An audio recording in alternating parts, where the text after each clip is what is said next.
मुल्क के दीगर हिस्सों की तरह लाहौर में भी चीनी की कीमतों और दस्तयाबी का बहरान शिद्दत इख्तियार कर गया है।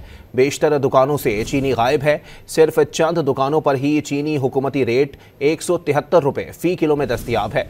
अकबरी मंडी के बड़े डीलर्स ने 5 रोज से खरीदारी बंद कर रखी है। मार्केट में स्टॉक 1 से 2 दिन का रह गया। अकबरी मंडी के डीलर्स हुकूमत की जानिब से सस्ती चीनी दस्तयाब करने के लिए दबाव डाल रहे हैं। डीलर्स का कहना है कि 190 रुपये फ़ी किलो चीनी खरीद कर रखी हुई है, जिसे सस्ते में फरोख्त नहीं कर सकते। डीलर्स का कहना है कि सितंबर तक के सौदे तय पा चुके हैं। जराये का कहना है कि हुकूमत ने डीलर्स के नाम ECL में डाल दिए हैं और कई बड़े डीलर्स मुमकिना कार्रवाई के पेश नज़र अंडरग्राउंड हो चुके हैं।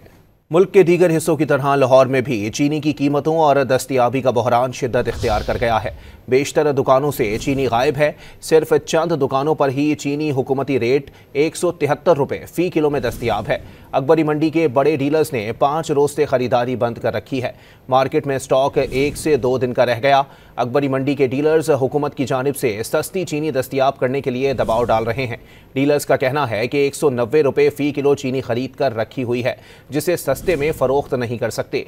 डीलर्स का कहना है कि सितंबर तक के सौदे तय पा चुके हैं। जराये का कहना है कि हुकूमत ने डीलर्स के नाम ECL में डाल दिए हैं और कई बड़े डीलर्स मुमकिना कार्रवाई के पेश नज़र अंडरग्राउंड हो चुके हैं।